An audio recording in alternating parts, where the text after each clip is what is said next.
Peace. No racist police. Could I get everybody's attention?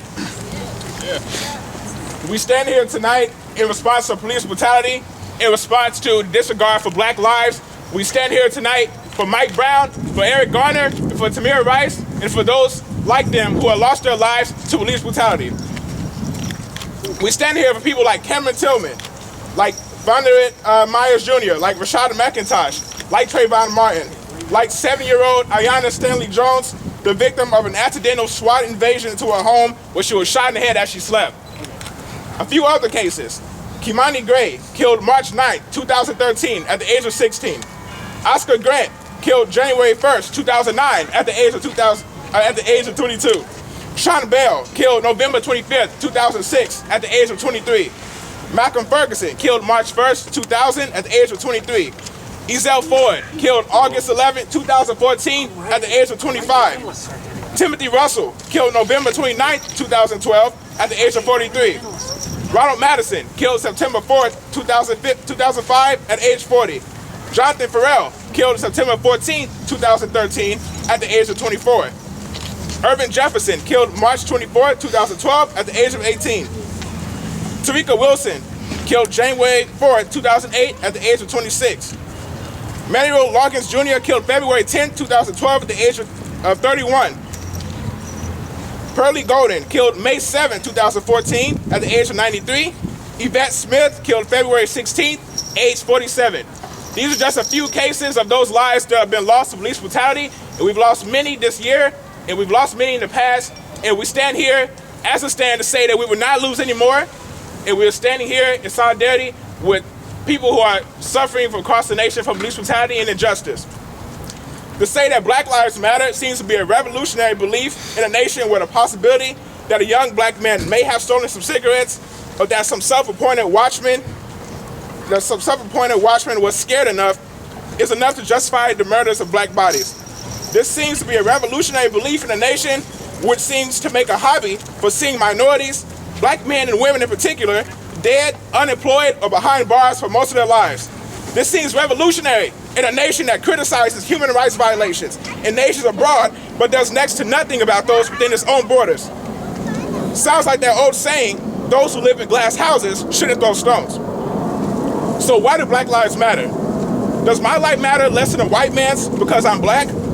Does the fact that there's more melanin in my skin that may be present in another's make the bodies of my ancestors fair game for commodification and make me fair game for murder or imprisonment if I step just a little bit outside a docile and quiet existence, or even if I don't? How can we get a nation to believe that Black Lives matter, that black lives are just as valuable as those of other backgrounds, when not even 150 years ago, we were each considered 3/5 of a person? So we stand here to protest police brutality. We stand here to protest racial discrimination and racial profiling. We stand here to demand that our country, our government, our justice system, and our police forces own up to the system, and our police forces own up to the promises that they made to all of us as citizens of the United States. We demand the right to be served and protected, not brutalized and profiled. We demand the right to be treated as human beings, as equals. We demand real justice from our so-called justice system and transparency and accountability from our police. We stand here to assert that Black Lives Matter and to assert that we will not forget, that we will not simply attend to business as usual while somewhere in America, someone has been beaten or arrested or gunned down or convicted or discriminated against unjustly.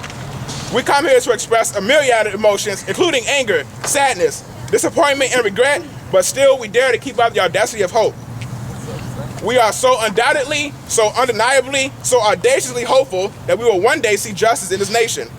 That day is certainly not today, it may not be tomorrow, and it may not occur within the foreseeable future, but each and every one of us should make ourselves, if everyone is not already, unceasingly devoted to this cause, to the goal of fighting injustice and bigotry and ignorance and wrongdoing and opaque, inaccessible institutions wherever they arise.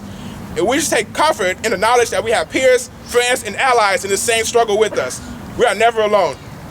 For those of you all who came out tonight, I would like to thank you. We are, after a while, going to head back. But let us not only seek to come together or to demand justice and equality, or to just become inspired to raise awareness and resources only in times of tragedy.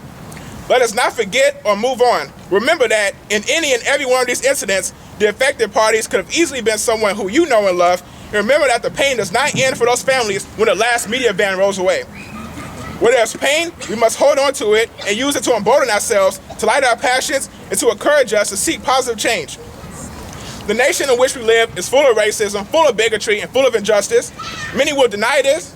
Many will offer logical case-by-case explanations, and many may rationalize the discriminatory treatment that black and brown people receive in this nation. And they will accuse countless victims of injustice across space and time of pulling the race card. To them, we just say, open your eyes. Never forget, never lose your passion for justice, and never be comfortable being ignorant. Take off the rose-colored glasses and confront the ugliness in our society. We must fight for transparency, accountability, and responsibility. Where there's missteps, we must be there, and we must ensure that any misconduct is dealt with.